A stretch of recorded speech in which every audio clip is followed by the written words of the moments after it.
মাঝখানে আমি বলবো যে একদম মানে থাকে না যে খুব অল্প সময়ে সবার নজর কেড়ে ফেলেছে, সেটা হচ্ছে সিয়াম। এই পোলাটা যেটুক সময় পাইছে একদম ছক্কা পিটাইছে। অবশ্যই এটা ডিরেক্টর এবং টোটাল সিনেমাটোগ্রাফি সেটা থাকবে, এবং রাহান রাফি যেটা সবসময় করে যে ওয়ান টেক শট অ্যাকশনে, সেই ওয়ান টেক শট তুফানে যেমন ছিল এটাতেও ছিল, বাট অ্যাকশন মনে হয়েছে যে তুফানের চাইতে বেটার হয়নি। কমার্শিয়াল একটা ভিলেন দরকার ছিল, মানে মিশা ভাইকে সত্যিকার অর্থে খুব মিস করেছি ছবিটাতে। মানে যেহেতু কমার্স খুব ফুলটুস কমার্শিয়াল, মানে অ্যাকশনে মানে ওই গল্প ওই ন্যারেশনে যাচ্ছে ছবিটা, সুতরাং এখানে মিশা ভাইকে দরকার ছিল। মিশা ভাইয়ের যে প্রেজেন্স এটা আলাদা করে দিত। তার মানে আমি আফজাল ভাইকে খাটো করছি না, আফজাল ভাইয়ের প্রেজেন্স একটা অন্য মাত্রা নিয়ে গেছে। কিন্তু মিশা ভাইকে আফজাল ভাইয়ের সাথে বা অন্য কোন চরিত্রে যদি এখানে ব্লেন্ড করা যেত, দ্যাট উড বি ফ্যান্টাস্টিক। একই জুটি, সেখানেও সাকিব জয়া, এখানে সাকিব জয়া, কিন্তু মাঝখানে কতগুলো বছরের পর তারা যে ম্যাচিউরলি কিভাবে হ্যান্ডেল করেছে, এটা আসলে নিজেদের ম্যাচুরিটি এবং ডিরেক্টরস কল, অর্থাৎ এগুলোই একজন ডিরেক্টর পরিবর্তন করে ফেলে।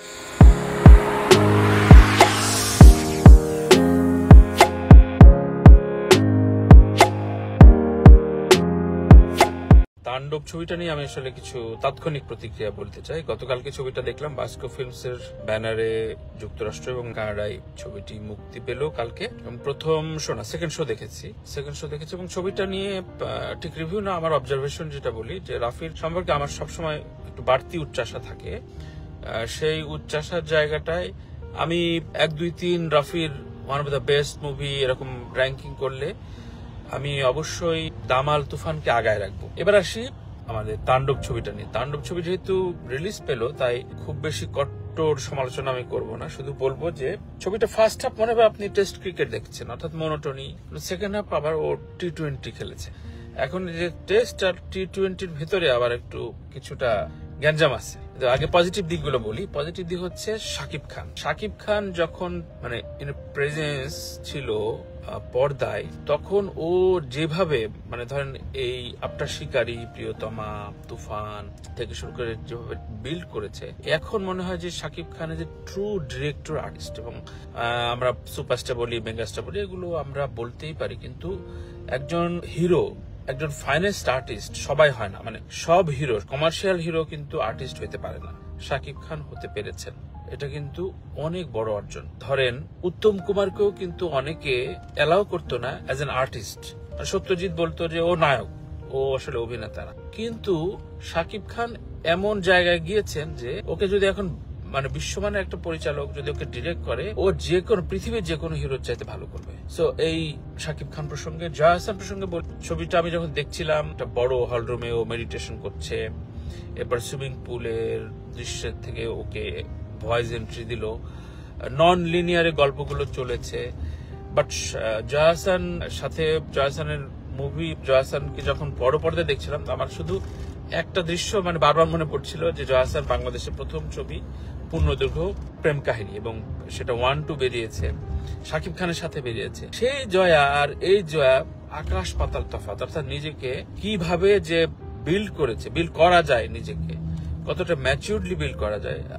মানে কেউ যদি দেখে না থাকেন পূর্ণদৈর্ঘ্য, that was A garbage movie. মানে ওই ছবি এই ধরেন 1 ঘন্টা দেখে মাথা ঠান্ডা করার জন্য তাণ্ডব দেখতে পাবেন। একই ক্যারেক্টার, মানে একই জুটি, সেখানেও সাকিব জয়া, এখানে সাকিব জয়া, কিন্তু মাঝখানে কতগুলো বছরের পর তারা যে ম্যাচিউরলি কিভাবে হ্যান্ডেল করেছে, এটা আসলে নিজেদের ম্যাচুরিটি এবং ডিরেক্টরস কল, অর্থাৎ এগুলোই একজন ডিরেক্টর পরিবর্তন করে ফেলে। এবার আসি, আসলে আমি একদম কমার্শিয়াল মুভি দেখি, আর্ট হাউসের ছবি যে দেখি না তা না, কিন্তু আমি আসলে কমার্শিয়াল মুভি লাভ করি। আমি কাজী হাতের ছবি দেখতে ভালোবাসি। আমি শহীদুল ইসলাম খোকনের অন্ধভক্ত। আমি খোকন ভাই আমাকে ভীষণ আদরও করতেন। সুতরাং ওই জায়গা থেকে আমি মনে করেছি যে আমি কমার্শিয়াল একটা ভিলেন দরকার ছিল। মানে মিশা ভাইকে সত্যিকার অর্থে খুব মিস করেছি ছবিটাতে। মানে যেহেতু কমার্স খুব ফুলটুস কমার্শিয়াল, মানে অ্যাকশনে মানে ওই গল্প ওই ন্যারেশনে যাচ্ছে ছবিটা, সুতরাং এখানে মিশা ভাইকে দরকার ছিল। মিশা ভাইয়ের যে প্রেজেন্স এটা আলাদা করে দিত। তার মানে আমি আফজাল ভাইকে খাটো করছি না, আফজাল ভাইয়ের প্রেজেন্স একটা অন্য মাত্রা নিয়ে গেছে। কিন্তু মিশা ভাইকে আফজাল ভাইয়ের সাথে বা অন্য কোন চরিত্রে যদি এখানে ব্লেন্ড করা যেত, দ্যাট উড বি ফ্যান্টাস্টিক। মানে আমি অবশ্যই, এটা আমার ব্যক্তিগত মত, কেউ অন্যভাবে নেবেন না, কারণ সবাই আমার খুব কাছের। এগুলো সম্পর্কে আমি আসলে খুব হিসেব করে বলতে পারি না, আমি যখন কোনো একদম অবজারভেশন বা রিভিউ বলতে থাকি। সাবিলা নূর আমি মনে করি যে ও যদি ধরা যাক দুলকার সালমান, মালায়ালাম অভিনেতা, সো দুলকার সালমানের যে রোমান্টিক কিছু গল্প, সামাজিক গল্প, ওই টাইপের গল্পে যদি সাবিলা নূর কাজ করে এবং রেগুলার যদি ও ফিল্মে রেগুলার হয়, ও ভালো করবে। ওর মানে ও ভেতরে ওই একটা ফিল্মি ব্যাপার আছে, আমার কাছে ভালো লেগেছে, মানে একটা স্নিগ্ধ চঞ্চল। তবে মাঝখানে আমি বলবো যে একদম মানে থাকে না যে খুব অল্প সময়ে সবার নজর কেড়ে ফেলেছে, সেটা হচ্ছে সিয়াম। এই পোলাটা যেটুক সময় পাইছে একদম ছক্কা পিটাইছে।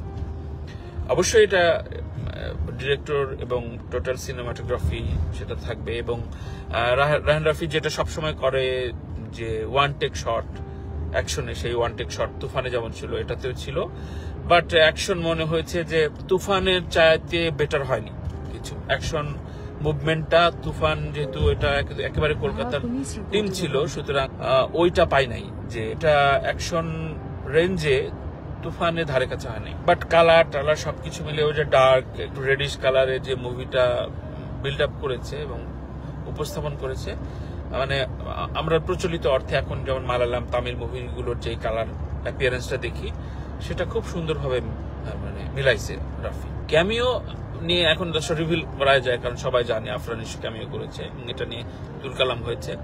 ক্যামিও নেই বলবো লাস্ট 3 থেকে 4 মিনিট, এটা মূলত আলফায় অর্থাৎ সারিয়া শাকিল এবং রায়হান রাফির বিগ মুভি গেম। মানে এটা আপনি যেভাবে ধরেন, এটা পজিটিভ ধরলে পজিটিভ, নেগেটিভ ধরলে নেগেটিভ, কিন্তু ধরেন রাফি জানে বা আমরা সবাই জানি যে আফরান নিশোর ফ্যান বেজ এবং শাকিব খানের ফ্যান বেজ রিভার্স, একজন আরেকজনে দেখতে পারে না। অবশ্যই এই ক্ষেত্রে শাকিব খানের ফ্যান বেজ অনেক বিশাল। আফরান নিশোর নাটকের ফ্যান থেকে কিছু মুভি ফ্যান এসছে, কিন্তু এদের মধ্যে ব্যাটেল গ্রাউন্ড আছে। এই ব্যাটেল গ্রাউন্ডটাকে এমন ভাবে টুইস্টিং ভাবে দেখাইছে লাস্ট 3 মিনিট, এটা পাবলিক এনজয় করেছে, পাবলিক এনজয় করার মতো উপস্থাপন করেছে। এরপরে যে আবার সাথে সাথে অন স্ক্রিন ঘোষণা দিয়ে দিয়েছে সুড়ঙ্গ 2, সুতরাং ওই ক্যাশ আউটটা রাফি এবং আলফা অর্থাৎ সারিয়া শাকিল দারুণভাবে সেটা ক্যাশ করেছে। এইটাতে এখন ছবিটা দেখার পর মনে হয়েছে যে সাকিবিয়ানদের রাগ করাটা খুব স্বাভাবিক, মানে খুব লজিক্যাল। মানে ওরা যে অ্যাটেম্পটা নিয়েছিল যে না নিশোকে আমরা দেখতে দেব না বা নিশোক ওইটুক ফেলে দিতে হবে, এইটা একজন ক্রেজি সাকিব ভক্তের জন্য খুবই লজিক্যাল। মানে এটা ছবি দেখার পর মনে হয়েছে যে না এইটা মানে ছাদা করে দেব, বা যে মিডল ফিঙ্গার দেখানো, এই যে একটা ব্যাটেলের ভেতরে নিয়ে যাওয়া, এটা একজন সাধারণ দর্শক, আমি যেমন দুজনকে আমার ভালো লাগে, আমি এনজয় করেছি, কিন্তু যারা নিশো ভক্ত তারা আবার অন্যভাবে নেবে, সাকিব ভক্তরা আর একভাবে নেবে। সো এই হলো আমার আসলে মানে মোটা দাগে অবজারভেশন। বাট প্রত্যেকটা ছবিতে মূলত 70 থেকে 75% ইন প্রেজেন্স থাকে সাকিব খানের, এটাতে 40 থেকে 45% ক্যামেরার সামনে প্রেজেন্ট থেকেছে সাকিব খান। গল্পের প্রয়োজনে অবশ্যই, কিন্তু সলো হিরোইক, মানে এটা তো সাকিব খানকে আপনি বেচতেছেন তাণ্ডবে, সলো হিরোইক বা হিরোইজমটা যখন বিল্ড আপ করছেন, যেমন শাহরুখ খানের ছবিতে আমরা কি দেখি, একদম ছবিটা গল্প এবং শাহরুখ খান যখন এন্ট্রি নেওয়া শুরু করে, এরপরে আপনি মানে 75-80% আপনি শুধু শাহরুখকে দেখবেন, অর্থাৎ ওকেই তো বেচতেছে, সুতরাং ওর উপরেই ছবিটা বিল্ড আপ হতে থাকে। মানে স্টার অরা যেমন টম ক্রুজ, আপনি যখন টম ক্রুজ ইন করলো, সেটা ফ্ল্যাশব্যাকে যখন থাকলো, এই লাস্ট এমআই অর্থাৎ ফাইনাল রেকর্ডিং, এইটা কিন্তু আপনি 95% আপনি শুধু টমকে দেখবেন। মানে এই অরার ছবিগুলো, সুপারস্টার অরার, মেগাস্টার অরার ছবিগুলো কিন্তু শুধু তাদের ফেসটা বিক্রি করে, মানে তাদের ফেসের উপরেই বিল্ড আপ করে ছবি, তাকে থাকতে হয়, তার সাথে সাথে অন্য ক্যারেক্টার থাকে, বাট এটাতে কিছুটা কম। অবশ্যই এটা ডিফারেন্ট লেগেছে। ছবিটা দেখেন, ছবিটা পয়সা উসুল ছবিটা আমি বলবো যে সবচেয়ে বড় কথা বলবো যে ধরেন আমরা একসময় ভাবতাম যে তামিল বা বলিউড ইন্ডাস্ট্রি আমাদের চাইতে এগিয়ে, কিন্তু এখন ছবিটা দেখে মনে হয় যে ধরেন এই একই মুভি আরো একটু বেটার, হয়তো 200-250 কোটি টাকার ছবি বানাচ্ছে তামিল মালায়ালাম ইন্ডাস্ট্রি, সেটা মাত্র 2-3 কোটি টাকা দিয়ে যে এই প্রোডাকশন দিতে পারে, এটা একটা বড় বিষয়। তার মানে আমাদের মেধা আছে এবং আমাদের সেটা সুন্দরভাবে এক্সিকিউট করা যায়, তাহলে ভালো করা যায়। আর একটা কথা বলে শেষ করি, রাফির এক ধরনের কি বলবো ব্যাড ভাইবও আছে, তাকে কথা শুনতে হয়েছে, সে প্রোপাগান্ডা ফিল্ম করেছে যেটা দহন। এখন রাফির পছন্দ, রাফির ক্যারিয়ারে দেখবেন রাফির পছন্দ পলিটিক্যাল স্যাটায়ার এবং পলিটিক্যাল ড্রামা, প্রত্যেকটাতে পলিটিক্স আছে ওর ছবিতে, এটা ভালো। যেমন রামগোপাল ভার্মা, আল পাচিনো যে কটা ছবি প্রডিউস করেছে বা ডিরেক্ট করেছে, কিংবা আমি বলবো যে ওয়ার্ল্ড রিকগনাইজ যেগুলো যারা যারা কাজ করে তারা কিন্তু পলিটিক্সটা আনতে চায় ছবিতে। যেমন এই ছবিটা আপনি দেখলে বুঝবেন যে এটা কোন সময়ের পলিটিক্সটা, পলিটিক্যাল গেমকে সে উপস্থাপন করেছে। দহন দেখলে বুঝবেন যে এটা আসলে কার টাকা খেয়ে কিভাবে ছবিটা বানাইছে। আবার ধরেন তুফান দেখলে আপনি বুঝবেন যে ওই জায়গায় ওই যে ঘোমটা পরা মহিলাটা কোন নেত্রীকে বুঝাতে চাইছে। তার মানে আপনি কি পলিটিক্স মানে সোশ্যাল পলিটিক্স এবং ওই সময় পলিটিক্সটা আপনি দেখাচ্ছেন যে এই নেতাকে আমি পচাইতেছি, এই নেতাকে আমি ডিলাইট করছি বা এই নেতাকে আমি দেখাচ্ছি। এইটার খুব রিস্কি গেম এই অর্থে যে এটা আরো ডিটেলিং প্রয়োজন হয়। কিংবা আপনি দামাল তো এটা যেহেতু মুক্তিযুদ্ধ, বাট ওটাতেও পলিটিক্স, মুক্তিযুদ্ধ পলিটিক্যাল, মুক্তিযুদ্ধ অবশ্যই পলিটিক্যাল ব্যাটেল এবং পলিটিক্স দিয়ে আসলে একটা দেশ স্বাধীন হয়। সুতরাং ওই পলিটিক্সটা আসলে রাহান রাফির খুব প্রিয় সাবজেক্ট। তাই আমি রাফিকে বলবো, রাফি আমার খুব আদরের ছোট ভাই এবং আমি প্রেইজ করি সবসময়।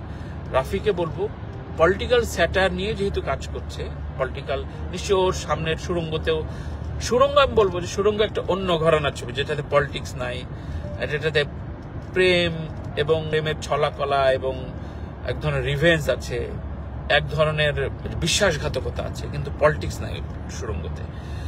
আবার পরাণেও নাই, পরাণে যদিও একটা পলিটিক্যাল ঘরানাকে তুলে ধরা হয়েছে, ওই সময়ের জুডিশিয়ারি নিয়ে করা হয়েছে, কিন্তু পলিটিক্সটা ওইভাবে নাই। কিন্তু তুফান এবং তাণ্ডব মোর পলিটিক্যাল মুভি। সো পলিটিক্যাল মুভিতে যেটা হয় যে ধরেন আমি এক ধরনের পলিটিক্সে বিশ্বাসী, আমার কাছে বা ভালোই তো সুন্দর, আবার আরেক ধরনের অন্য মতের পলিটিক্যাল বিশ্বাসী মানুষও তো আছে, তারা আবার অন্যভাবে নেবে। সুতরাং এটাকে সুন্দরভাবে ব্যালেন্স বা সুন্দরভাবে তৈরি করতে হয় এবং সেটি করতে পারেন রাফি। তাই সবকিছু মিলে ছবিটা আপনি এনজয় করবেন, ছবিটা আপনি বোর হবেন না। প্রথম দিকে আমি বলেছি, প্রথম হাফ আমি নিজেও বোর হয়েছি, মনিটরি লেগেছে যে কি চলতেছে, জানি এরপরে এটা হবে, এটা পরে এটা হবে। এবং প্রথমে বোঝা গেছিল যে আসলে সাবিলা নূরের পরিণতি কি হবে। এটা হয়তো অনেকগুলো ছবি দেখে ফেলেছি বলে আমি হয়তো বুঝতে পারি, কিংবা এখনকার ছেলেপেলেরা তো প্রচুর ছবি সিরিজ দেখে। সুতরাং এখন আরো মানে মোর টুইস্টিং খুব জরুরি। গানের কথা বলে শেষ করি, অনেক বড় হয়ে যাচ্ছে। গানের কথা শেষ, বিজিএম এবং প্রথম রোমান্টিক গানটা ছবির গল্পের চাইতে সুন্দর। মানে রোমান্টিক গানটা আমার কাছে এত সুন্দর, প্রসেনের করা, কলকাতার একটা কলকাতার ছেলে মেয়ে গিয়েছে, নামটা মনে আসছে না, মেবি অরিন্দম এরকম নাম, বাট খুবই সুন্দর লেগেছে গানটা। কেন ওইভাবে ভিএফও বা আলফায় খুব বেশি মার্কেটিং করলো না এটা আমি জানি না, বাট খুবই মিষ্টি একটা গান এবং ওটা 2-3 বার ইউজ করেছে। আর বিজিএম অসাধারণ, মেবি নিধি নাভেদ পারভেজ এই দুজন করেছেন, দারুণ, দুর্দান্ত এবং মানে world class BGM. Thank you. Tandav দেখেন, হলে দেখেন। পাইরেসির অনেক রকম গল্প শুনতেছি, বাট পাইরেসি, ঘোলা প্রিন্ট এগুলো না দেখে হলে যেয়ে দেখেন, বাংলা ছবিকে এন্ডোর্স করেন, বাংলা ছবিকে পৃষ্ঠপোষক করেন। লাভ ইউ অল, দেখা হবে নিশ্চয়।